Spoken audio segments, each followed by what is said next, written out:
Hello and welcome to Ask a CFO. In this podcast series, we shine a light on the different paths taken to become Chief Financial Officer and explore the personal stories of those that have made the journey. I'm Sophie Jackson, and in today's episode, I'm joined by Patrick Gilbride, CFO at Aura, a global technology platform redefining emergency response. Together, we explore his personal journey from his early years in South Africa to his current role as CFO. We look at the key decisions that shaped his career and hear his insights on building and leading a finance team in a fast-growing startup environment. Thank you so much for joining me. I wanted to start us off by asking you to introduce yourself, your current role, and what your day-to-day looks like. Thank you very much for having me. I'm Patrick Gilbride. I'm the CFO of Aura. And my day-to-day it starts off as a dad and a husband. I've got 2 small children and an unbelievable wife. So it starts off early and chaotic, as all parents can sympathize with, getting kids ready for school and feeding, etc., etc. And then we move from that chaotic environment into the next one, which is a post-Series B scale-up business. My day-to-day is different every single day. It's very unique. I head up, obviously, finance as the CFO, but I also head up legal, revenue operations, and marketing, and the marketing function for Aura. So there's a lot of context switching required on my side, depending on the region, depending on the function that I'm trying to lead, depending on the stage of the business, or depending on the accounting sort of reporting standards that we have to use. So every day is different. Every day is unique. Every day is a challenge. And every day I'm learning something new. I work with unbelievable people who teach me new things every single day. And I really wouldn't have it any other way. Oh, I love that. So obviously I can tell from your accent and from speaking with you before that you're from South Africa. So take me back to your origin story, if you like. Tell me a bit about your early life and how some of those experiences have shaped today. Sure. I come from Pretoria, South Africa. I had a very, very happy childhood. I have 2 amazing parents. I have a brother who's also the CFO of a telecoms company in South Africa. So clearly there's a accounting bug in my family. My mom ran and privatized our school tuck shop in South Africa, and my brother and I used to work in there at break times and after school. So there was a lot of counting of money. There was a lot of the real basics of a business. I think my uncle always commented, it was the only business he's ever seen where 3 times a day your customers come running towards you. So it was always good. I learned a lot about the basics there, and yeah, just very, very happy memories from that side. My dad was an entrepreneur. He started his own engineering business, struggled for many, many, many years to make that a success. Probably the hardest working person that I've ever met.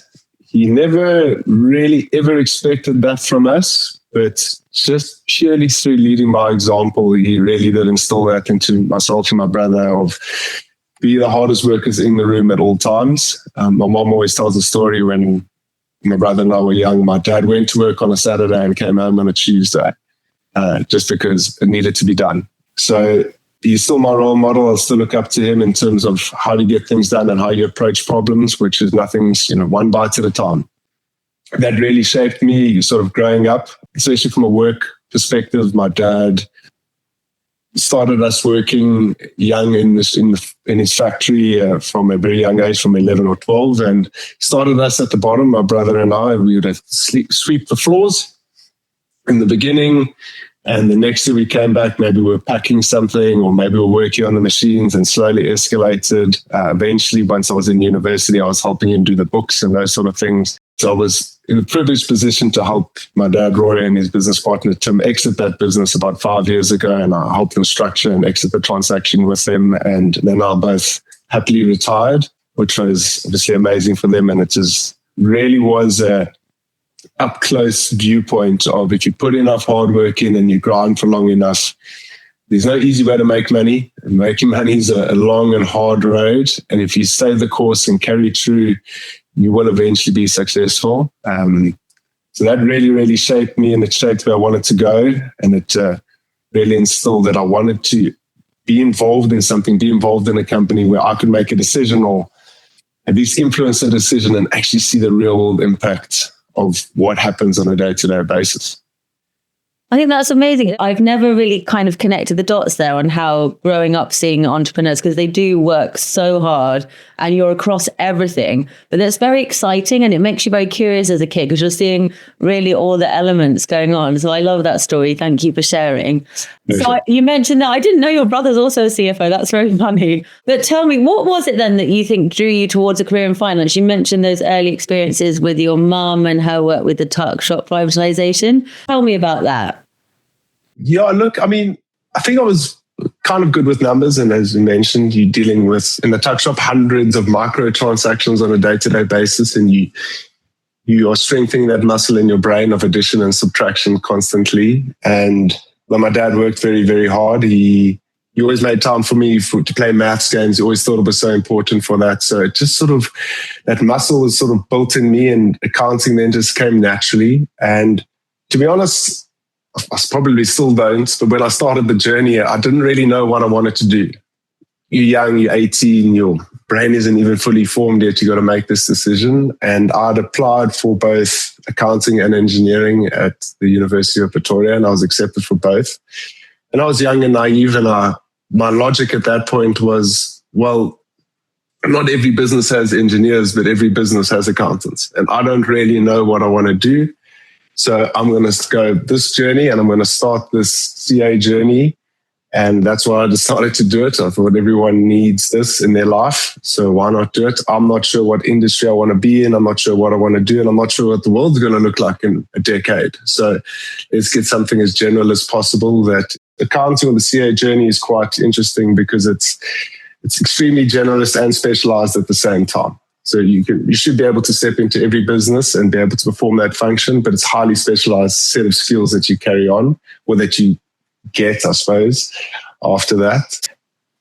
And I guess that's what drew it to me, is I didn't really know what I wanted to do. I think some of the most interesting people still don't know what they want to do. And I would recommend it to anyone or everyone to do this, especially if you don't really know what you want to do. It's the best place to be, because you can kind of pick and choose any industry that you want to go into. I think that's the same for most people I speak with. Like, you always think when you hear this title of CFO, you think, oh, they're so focused on this goal. And probably when they were 15, they wanted to game there. And it's really, most of the times, I think I've only had one case where they wanted to from a young age. So you're in good company. So on that note, when it comes to aspiring to the C-suite and to being a CFO, when did that come to you? And how did you develop that from your accountancy background? Yeah, and I would say that it wasn't so much the title that ever really inspired me, to be honest. It was more being in a position where you can make a decision, as I said, and you could actually see the real world impact of it. Once you get a little bit further on in your career, you realize that you have to be the CFO to be able to make those decisions. But the title was always not the most important thing to me. It was really more about looking forward. What can I do? How can I impact this business in a positive way? And that just naturally comes with the CFO title, I would say. So it wasn't so much that. I'm very happy and I'm very lucky to have the title. And I think it carries a lot of weight and responsibility. Yeah. And I bear that on my shoulders, and can be stressful. A lot of the financial decisions do stop with you. But with that ultimate responsibility also comes a lot of reward, which is when it goes well, you can see your decisions have made a real world impact, especially with Aura, where I am now today. So I love that. And that was sort of the main thing. That was the main driving factor for me, to be honest. Excellent. And the company you're working for is very fascinating. And I'm going to ask you a little bit about that in a few minutes. But first of all, tell me, how did you end up in Amsterdam and how did you end up at Aura? Once I was finished studying at the University of Pretoria, like I said, you make this decision to go on the CA journey, which is 4 years of studying and 3 years of articles. So you start a 7-year journey then. Finished studying, I was accepted at Deloitte Johannesburg. So I moved from Pretoria to the big city to do my articles with Deloitte. And it was the 3 of the funnest years I've ever had in my life, to be honest. It was, for me, better than university. It was such an amazing environment. I learned a huge amount. the colleagues and the people that worked with me and my mentors there were just unbelievable on every account. I thoroughly enjoyed it. And after those 3 years of articles, I'd now finished my 7-year journey and the board exams that we had to pass. And surprise, surprise, I still didn't know what I wanted to do or what industry I wanted to go into. And I took the opportunity to do a 6-month secondment in Deloitte San Jose, Silicon Valley. And that was my real first taste of the tech world. That was 2014, 2015. So that was really exciting time in Silicon Valley. A lot of new companies, a lot of VC money throwing into it. And the offices, I remember going to some offices in Silicon Valley and for me being blown away that there were pinball machines and video games. And I was like, oh my goodness, this seems like an unbelievable environment to be in. But like I said, I still didn't know what I wanted to do, but I did feel like I didn't know enough yet to be able to effectively lead a finance team. And I wanted to lead a finance team. So I decided to stay on as Deloitte Joburg as an audit manager. When I say I decided, I mean they decided, but I was lucky enough to be accepted to be an audit manager. I stayed on there for a year and I was right. I didn't know enough. I learned more in that year than the 3 years of articles prior to that. And I was approached, I was auditing a client, had a great relationship with the financial manager there. Her name was Sam. And she came to me one day and said, look, there's a position for my neighbor's company. He's got a property management company. He needs a financial director. Would you be interested? And I was immediately, still young and naive, to be honest. I was like, oh, financial director. I get to skip the financial manager part and go straight to the big leagues. And I took it. And it was the definition of being thrown in at the deep end. I did not know what I was doing. There was a lot of fake it till you make it there. And I spent 5 years so the company was called Nafadi as in the financial director role. And we're really, really, really proud of what I did there. We took a company that was losing a lot of money every year. And we turned it over 5 years into a hugely profitable company. We grew over 600-700% in those 5 years. We bought properties, we sold them, we converted them, we touched every element of property you can think of. Property management is a thankless game. It is high volume, a lot of work and low margin. Yeah. And I'd say the main muscle I developed there is just hard work and churning out an incredible amount of sets of financials and books over those 5 years. And after that time, I kind of felt probably ignorantly that I've learned everything that I could learn within the property game. And yearning still from when I was in Silicon Valley was there that I wanted to be back in tech. And I felt like I was getting left behind. I felt like the entire world was moving towards tech. That's where everything was. That's where all the big opportunities were. That's where the world's going. And I really wanted to step back into that world, even though I'd only had a tiny taste of it at Deloitte in San Jose.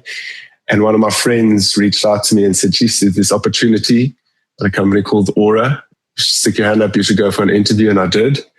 And I fell in love with it immediately. I got along with the CEO sort of within the first 5 minutes. We were told we could hit it off and took a risk, went backwards in salary to take the job. Step into a world where I really had zero experience and jumped in with both sort of feet, eyes open, sometimes closed. And 6 years later, here I am out of South Africa in Amsterdam. And Aura is very happy to say has expanded all over the world. So it's been a great journey so far. It's so funny when you describe your narrative, it sounds at moments, right, like there's a jump to something very different and then you're moving back to something else.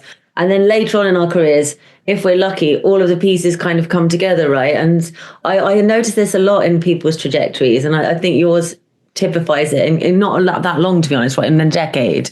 So that's... Yes. So tell me, because I was fascinated last time and it took me on a journey of research and I've been talking to people about it. So tell me a little bit about Aura, because it's a very interesting and quite unique company. Tell us a bit about it. Sure. Aura was born in South Africa in 2018. And as most people know, South Africa is quite a high-risk country. And only a small part of the population within South Africa actually have the economic means to afford private security. This has resulted in a huge private security industry servicing a very small part of the population. And the founder, Warren, recognized that there was a huge amount of underutilized time available from the security responders who were sitting idle, waiting for one of their clients to request help or to perhaps respond to a home alarm. And the idea was that to actually go out and buy that underutilized time from the security companies and bring them onto one aggregated network that is connected with technology and offer the same private security to the average citizen in South Africa at a greatly reduced rate. This would be particularly to service the personal security needs of the citizen when they're outside of their home, where the security companies, well, at that stage and currently only really respond to homes or businesses. Just take a moment just to double click on how Aura works. We connected all of these responders onto one network with a connected device. So think about it like a phone in each vehicle. We've got over 4,000 in South Africa. We also replicated that same sort of technology for the private medical industry. We've connected over 2,000 private ambulances in South Africa onto one massive aggregated network. And to help the listeners conceptualize this further is think about Uber, but for emergency responses. So in an emergency, you can use an app on your phone or a panic button, pretty much anything that can send a location in a panic situation. And we'll get to the correct private emergency response to your live location. Because it's one big aggregated network and we utilize machine-to-machine dispatch, we're able to drive the response times down really, really low to actually unbelievably low levels.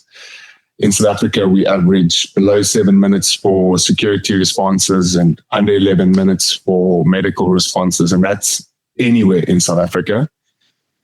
Our tech is really amazing because we track your live location. And if you're moving, we follow you. We can see where you're going. And in a really bad situation, actually our responders on the ground have the ability to call additional assistance if needed from the other security responders or medical responders who already are on our network. To date, we have categorically saved over 8,000 lives, and 2,000 of those lives have been saved in this calendar year, which just really speaks to how quickly we're scaling. And now that we've got funding and resources sort of post our Series B last year, we can really, really offer our services to a lot more people. From there in South Africa, where that's obviously where we started, we expanded into Kenya and Ghana and Uganda to offer the same services that we do in South Africa.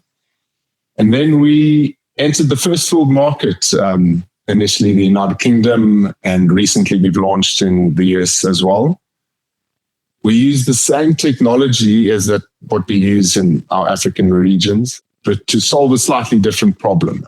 In first world countries, there's been a huge rise in the amount of home alarm systems being installed in Green.com or Google Nest. Doesn't really matter what it is. And at the same time, police budgets were under pressure, and the police were no longer able to respond to unverified alarm calls. So Aura fills that verification layer. So if your home or your business alarm goes off and you're unable to verify that there is a situation that needs police or emergency response, Aura goes out and verifies if something's happening on site. If there is something happening on site, our tech feeds that information back to the control center, and then the police are dispatched to that location, and they are willing to respond because it is a verified emergency. I think in the US, they use the phrase an imminent threat to property or life. So that's what we do. And we actually believe that we are massively helping the police by ensuring that they aren't wasting their time going to check sort of false alarms, and they can spend their time wisely responding to actual real emergencies and help the capacity and budget constraints that they currently have.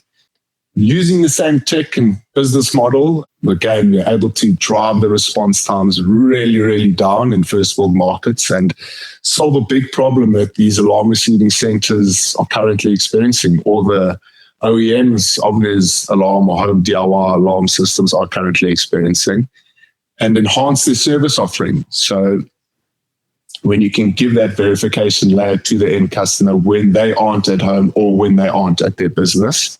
Our tech is constantly getting better. We now have the ability to track your family, be able to send emergency responses, not just to yourself, but to other family members if you believe that they need help.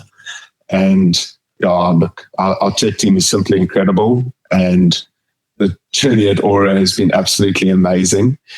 We are backed by some incredible investors who give us the space and allow us to execute on our vision and mission. And our main metric that we display on every board pack, on management accounts, we lead every investment round with it, is the number of lives we've saved and the number of safe spaces that we've created. Extremely appreciative that our investors have given this and allowed us to really execute on the mission, and we're really hard at work to try and create a world where everyone is safe. Amazing. Well, thank you for explaining that for us. So you mentioned coming into that role, taking a pay cut, believing in the mission, which you obviously do. You speak incredibly passionately about it. But what was it like stepping into this role where you were still building out the finance function and had quite a journey to get to where you are today? So tell me a little bit about how you approached that journey. Probably ignorantly, if I'm honest. I had the biggest sense of imposter syndrome I've ever had in my entire life. I did not know what I was doing at all. And I took the title of CFO, which was an amazing, lofty title, but there was no one reporting to me. So it was just me. So I very quickly got some help with just a bookkeeper to assist me. He's been with me right from the beginning. Her name is Inja, and I love her to bits. And I spent the first month trying to figure out what the guys had done. You know, in any typical startup, it's all about growth and product and the actual delivering the lowest response time possible, and finance and accounting came second. And I spent the first month trying to figure out what they'd done. There were 3 different companies and 3 different bank accounts, and it felt like they were flipping a coin to decide which bank account to pay for it on which day. And I couldn't figure it out. And I thought, okay, what's the ultimate source of truth? And that's the bank statement. So I downloaded 3 years worth of bank statements across 3 companies, from 20 to 30,000 lines. And I individually mapped every transaction that had gone on to recreate something that I could understand, that I could own. It was not a fun experience. It was a rather painful experience, if I'm honest. But that took 3 or 4 months to get done. And once it was done, I had a real phenomenal understanding of what the main levers were that drive the business. I understood what worked and what didn't work. I could see all the mistakes that I had made. Numbers don't lie. And I did that and finished it and owned it, and was something I could sign off on. And it really gave me I always see the job as CFO, a large part of it is effective resource allocation. Yeah. And being able to fully understand, as I said, what the main drivers are, what the main levers are in the business. It really made me a lot better at my job. And took me 3 months to fake that I knew what I was doing. And it took me probably another 3 to 4 months to actually really believe in myself, that I was like, okay, I really, really, really understand this now. And I really understood then what I needed and the team that I needed to build post that. Amazing. And you touched there on the team side of this. So tell me a bit about your journey with building out the team and attracting the right kind of talent and taking care of them. First, I've got an amazing finance team that I've built in South Africa, and most of the credit needs to go to them, not to me. I always take the approach of hire someone smarter than you. You want the smartest people in the world working with you or working for you. I always see it as working with me on a project. I always see it as collaborators. You do not report to me. We're doing this together.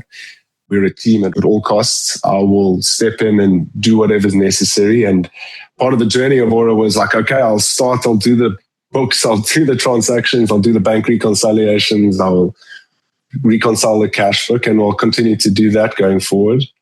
And then again, in finance and tech, it's a lot of resource allocation. So what's the most important thing? And often it is more growth, just to get a sustainable business, to slow your burn rate down, to ensure that we can deliver on the mission of save as many lives as possible. So finance often comes second. So we took a lot on with a very small team, and we hustled as much as we could. And slowly over time, really built out a phenomenal team in South Africa who services our entire business from a finance point of view. I love chartered accountants. So I've got 2 chartered accountants working for me in South Africa, and I can fundamentally say they are both a lot smarter than me, and for a large part have made me, which was my original goal, was make myself redundant.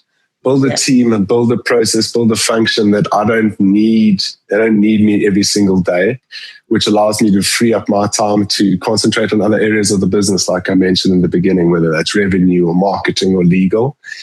The biggest approach that I take with my team on an individual level is not to tell them always what to do, but tell them why they're doing it. It's a big drive for me to give people context. It was an extremely frustrating thing. The one frustrating thing about perhaps Deloitte and the auditing profession was that I felt like I was doing useless things. It was a box ticking exercise, and I didn't understand why I was just being told, you must do this, end of story. So I really did not enjoy that. So the one part I did not enjoy. And it's a big lesson that I've learned, is take the time to explain the why. And once you get the buy-in from the team as to why you ask them to do this, firstly, I think their output is better, always. And they also learn and grow with the business, and that finance touches every part of the business. It's impossible for it not to. They can then connect dots, and they can surface information back up to me that could be contrary to what I've asked them to do, or they could notice errors. So because they are at the coalface, they will see things before anyone else sees them. That's why I spend a lot of time explaining to my team why they're asking to do something.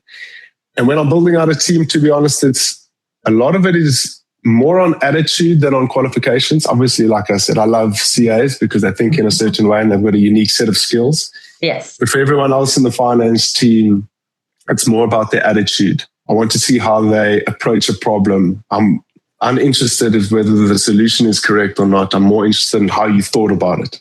I believe a lot of skills can be taught, and humans are unbelievable and they're extremely adaptable to different environments. But having a good attitude is a prerequisite for me.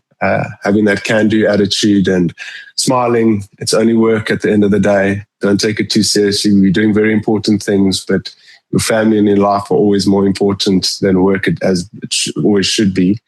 But if you approach everything with a good attitude, you can laugh. If you can smile, then everything's good. And just create that real environment where people don't not enjoy coming to work. There should be a joke. There should be something funny. And getting to know my team on a personal level and getting to know what drives them and what motivates them. South Africa is an unbelievably diverse country.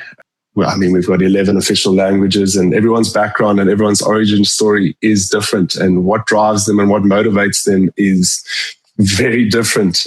And understanding that and understanding what your team requires and what they want to do and giving them the opportunities to do that, you will get a huge amount out of your team in that way. And I'm very happy to say that my original goal of make myself redundant has been, for the most part, achieved. There are 1 or 2 things that I still need to step into, but I love that. And that is one of the proudest things. I mean, by everything else that we've done at Aura, whether it's restructuring or moving the company's intellectual property offshore or raising money, all those things are kind of secondary to the team that I've built, to be honest. I'm extremely proud of them, and I'm extremely proud of the finance department that we've built, which none of us knew what we were doing. We all learned on the fly. I didn't have any Dutch GAAP experience before I arrived in the Netherlands. My US GAAP experience was minimal. I just had a little bit. Yeah. And now my team and me know all these things together, and we've learned together, and we've gone on this journey together. And yeah, as I mentioned, one of the things I'm most proud of.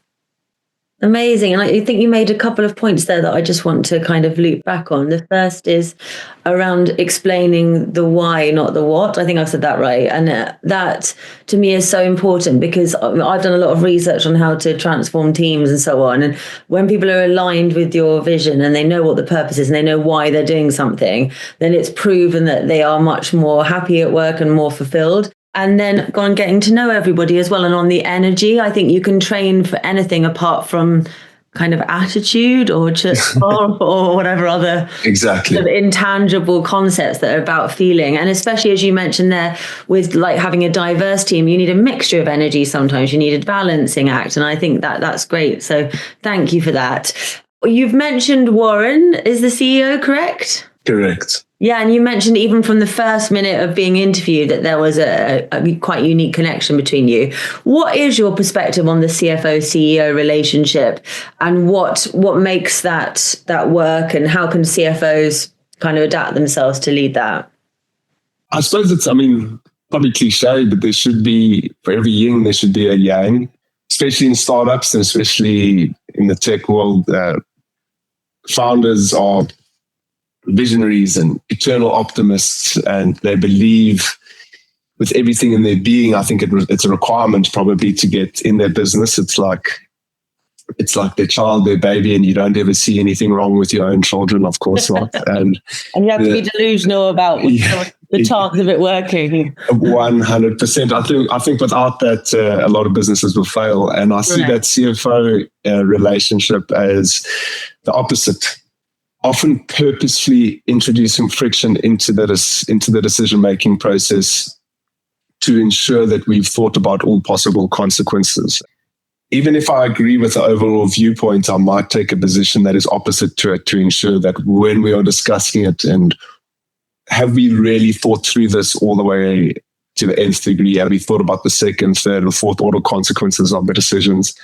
I spend a lot of time, probably to Warren's frustration, taking the opposite side on him on every new idea or everything that he wants to do. I think he appreciates it in the long run, and he knows why I'm doing it. And sometimes I will be overridden, and that is fine. And as CFO, you've also got to know that, a lot of us, or especially accountants, are often risk-averse people. And if you've got to be successful, you've got to take a risk at some stage. But it's about understanding what those risks are, planning and managing them to ensure that they do not become unsustainable. So measure your appetite for risk. And when you full stop, it's a lot of being honest, saying no, really sometimes digging your heels in if you really disagree with something. I don't think any CEO is served well by any CFO who's a yes man. You want them to be driven. They want them to be aligned with what we're doing and the vision and mission of the company. But do not be scared about saying no and pushing hard for additional research or additional work to be done on any sort of project that needs to be fulfilled. Warren is also a unique CEO in terms of he gives you an unbelievable amount of responsibility and gives you the ability and the space to execute. Maybe a good example, when we were just started at Ori, he said to me, I'd like you to restructure the company and move the intellectual property into a different jurisdiction. And I said, okay. And that was the end of the discussion. That was the task. I said, where? He said, I don't know. That's why I got you. You must tell me. So he gave, which is again, you have to then take a lot of responsibility on yourself and do it and present the solutions to him and the pros and the cons of what we're going to do and why we're going to do it. And I think that the CEO relationship also needs to go in the other direction. They need to give the ability to the CFOs to execute on what they're good at and trust them implicitly, that they will execute to the best of their ability. And I think that's the biggest thing is you've got to trust each other. That's it. You've got to trust them they're taking the right direction with the business, and he's got to trust you that you, the CFO, are doing all the other things to make sure that the company can execute on its goals and missions. Amazing. And then the perennial question, I guess, for everyone in every industry is, how are you approaching AI and upskilling the team? And are there any challenges or exciting moments on that journey that you think would be relevant for our audience? Yes, I think you have to embrace AI. You have to embrace it as anyone in finance, to be honest. It would be silly not to. It would be the same as when Excel was introduced and you insist that you carry on going to use your calculator. You have to embrace it. There's two or three sort of levels to AI, I suppose, which is what it can and what it can't do. The average day-to-day person sort of thinks of AI as ChatGPT or Gemini or Claude, where you're asking maybe to do market research or to clean up a document for you, the formatting, or to help you make a presentation. I encourage my team to use it all, but I encourage them at no point to outsource their thinking to AI. It's the kind of definition of AI. It's always going to give you the most average answer because that was how it was trained, how it was built. So it's an unbelievable tool, but just don't outsource your thinking to it. So I want efficiencies from AI, But if a task would take a normal person, a normal team member, an hour, I want you to use AI and spend 45 minutes still, back and forth with it. Argue, discuss it. Make sure that your idea is there, and then you ask it to critique your idea. Do not ask it for the ideas. So there is that element. And my team do use it on a daily basis, and our books and our accuracy level is through the roof. Our provisions are more accurate, our accruals are more accurate. So we are using it. We're getting management accounts and billing out a lot earlier in the month. So we need to embrace it. The second part of where we've used AI, one of our good friends of mine started a company called Masasa. And it's a very interesting tool where I had this vision and mission for the finance department within Aura to stop being a reporting department and start becoming an insight department where you can really, really give the teams on the ground. We have teams all over the world. We have a shared service function in South Africa, and everyone operates in different time zones. So use the tools and make sure that the finance department becomes an insight department. And the way we did that is we introduced an AI system that pulls data from a number of different systems into one sort of dashboard or place. So it will pull information from our ERP, from our data management tool, from our tech tools, from our CRM, all into one place. And it has all the information there, and it has our books effectively, just in a very nice digestible format where you can see what the revenue is and see what the gross profit is and see what the operating expense is. Obviously, we need to keep some information confidential. But the amazing part of this tool is that you can then ask it questions. So, okay, this is the client, and I can see how much money we made from the client, and you would be able, what is the gross profit percentage on this client? And what has it done for the past 6 months? And that AI will actually be able to tell you, okay, well, this is how much we're paying the security companies for responses. This is how many times the guys are responding on a monthly basis. This is your gross profit percentage, and this is how it's trending down. So we have really within Aura tried to embrace AI as much as possible to really give the team members on the ground, the people who are actually growing our business, the tools that they need and the information that they need to be able to make effective decisions without having to constantly ask me or ask them. So, that's been a big goal for us. Where its limitations are or where it's going, sure, I don't know. I think it's an old saying, and it's definitely not unique, but we will overestimate what it will do in the short term and underestimate what it will do in the long term. I think in the long term, I think that's a problem we're all going to have to figure out as humanity. It's very hard for us humans to think about the ultimate positive outcomes and the ultimate negative outcomes at the same time. I do think that the valuations of the AI companies currently only make sense if you're displacing the labor market. So I do think there's some big pain coming, and it's a complex problem that we're going to have to solve together, sort of not only company to company, but country to country, to try and figure this out, because a lot of people, including me, derive a lot of purpose from their work and feeling productive and doing difficult things and feeling that sense of achievement when you do it. AI is going to disrupt that, and I think it will be slightly different to the Industrial Revolution, where Industrial Revolution kind of did one part of the economy, where I think AI is going to disrupt every single part of our economy at the same time. So I'm a little bit nervous, but control the controllables, embrace it as much as you can, try and get as efficient as possible, and hopefully we will figure it out as a species or as humanity to make sure that it's not too disruptive for everyone. And I love what you've said, because you've contextualized it. And one of the issues that I'm having at the moment is I don't often speak about this in a finance space, because when we speak about AI, we're talking about specific tools, like what your agent's doing, like how is this working out, like what's the team doing? And then I go into other spaces, like I'm in a female founders network, I've been asked to join other things, and then we talk about, I don't know, the sexism that's prevalent. But what's not happening is someone connecting all of the dots, and that's what needs to happen. And I'm worried that a lot of the AI is being developed almost in silos, and there's not like an overarching sense of what are we disrupting, what do we replace it with? The universal basic income talk seems to have sort of dissipated out to sea, and the idea of what other roles we could develop in society. Because I think there's a chance to reset a lot of jobs that are admin based, that do not involve, critical thinking and cognitive reflection. We can move to other roles, but someone needs to have a plan. And so I'm a bit worried that everyone's speaking about this topic, but everyone's speaking about their bit of this topic and nobody is bringing it all together.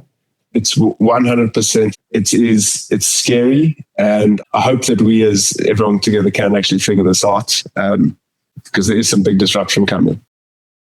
Yeah, I just think what I'd like to encourage everyone to do is to be honest as well, because I've been invited into some spaces to speak about it where I felt like I was going beyond my remit to say some other things around, who's developing it, like, who is it for, what kind of differences and lack of opportunity will be exacerbated by it, right? You've got like digital exclusion and financial exclusion. I think we could be massively exacerbated by AI. We really need to think about that. So I'll just encourage everyone to follow their guts with this. And if you think something seems, this might be a problem, it probably is a problem. And everyone thinks that someone cleverer than them is thinking about this. But the truth is, I don't really know if anybody seems to really be doing so. But so it kind of seems like two terrible outcomes though. So one is that it is everything that everyone imagines it, and all the founders of the AI companies tell us what it is, and it really is going to disrupt the labor market. It's going to cause huge pain. The other option is it's not as good as what everyone think it is, and it's actually not that great, and you could crash the sort of world economy because there's been so much money invested into this. So, something to look forward to either way. But for any time there's volatility in any market, there's opportunity. So control the controllables, don't stress about things you can't control, do as much as what we can, and be prepared. I would say, it's exactly what I said to my team. Just don't outsource your thinking. Don't be lazy, and I think you'll be okay. 100%. And I think you made such a good point there. I'm also conscious of, specifically when people are using it to help with research and so on, it can reinforce your own bias. But so reverse prompting, learn these things properly, get it to tear apart what you're thinking rather than tell you how great it is anyway. I'll put them against each other. I will use ChatGPT and then I'll ask Gemini, and I'll tell Gemini, this is from ChatGPT. So I try to put them against each other sometimes. You see what it is, because you're 100% right. That is just, I think a lot of it has been, especially what we use on a day-to-day basis, it has been designed much like social media to keep you engaged. So it will reinforce your ideas no matter how and bad you they feel are. good about using it, let's be honest. Exactly. Everyone wants to hear that is a phenomenal idea. That's a great idea. Yeah. Not everyone wants to hear this is terrible, and you're opening yourself up for a huge amount of risk. So exactly, yeah. Just be careful with it and use them against each other. Exactly. And then finally, for our listeners, many of whom are at different stages of their finance career, what's one piece of advice that you'd like to leave with our audience? There's no substitute for hard work. I think if you put in the time, you put in the effort, the cream will rise to the top. It might take longer than what you hope it would, but it really, really, really will. As I mentioned, have a good attitude, and it will serve you extremely well. But probably the biggest one is never be the smartest person in the room. If you are the smartest person in the room, you're in the wrong room.